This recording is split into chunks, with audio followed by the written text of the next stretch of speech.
The revelations about the terrorist attack which targeted the Russian plane over Egypt's Sinai Peninsula and which coincided with the attacks in Paris have pushed international key players, specifically Russia and Washington, to bypass many of their differences on the war on terror and about the future of the Syrian crisis.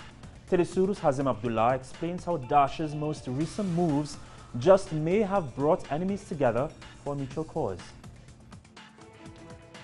During the APEC conference, which is being held in the Philippines Wednesday and Thursday, US President Barack Obama made a surprising statement in which he praised for the first time the Russian role in Syria.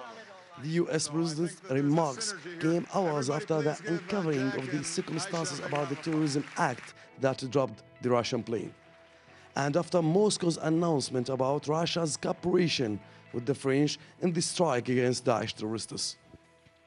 The terrorist attack in Europe and the disclosure of the terrorist bombing of the Russian plane have made the masks from countries that support terrorism drop. The terrorists who come from Western countries and who are under the care and support of these great world powers today begun to return with their perverse obscurantism. Thus, the United States and others are forced to coordinate with the Russians to stop this fire. In the same context, Russian President Vladimir Putin has commissioned the Russian Defense Ministry and Russian force operating in Syria to coordinate with the French military as allies and to develop a joint plan with Paris to combat terrorism from the air and sea. Russia is honest and frank, both in its quest to fight against terrorism or in helping the Syrians to end this ongoing 5-year crisis.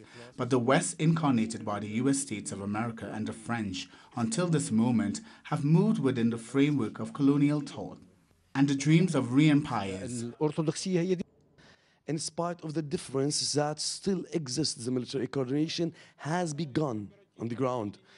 Russian President Vladimir Putin has commissioned the crew of the missile cruiser Moscow to establish connect and cooperation with the French aircraft carrier Charles de Gaulle, which stationed off the Syrian coast. At the same time, the US Navy announced that the aircraft carrier Harry Truman may remain for a while in the Mediterranean to cooperate with the French Navy. And from here, the question remains about the future role of the alliance that includes the 3 countries, Russia, the United States, and France, and to what extent it may continue. Hazem Abdullah, teleSUR, Syria.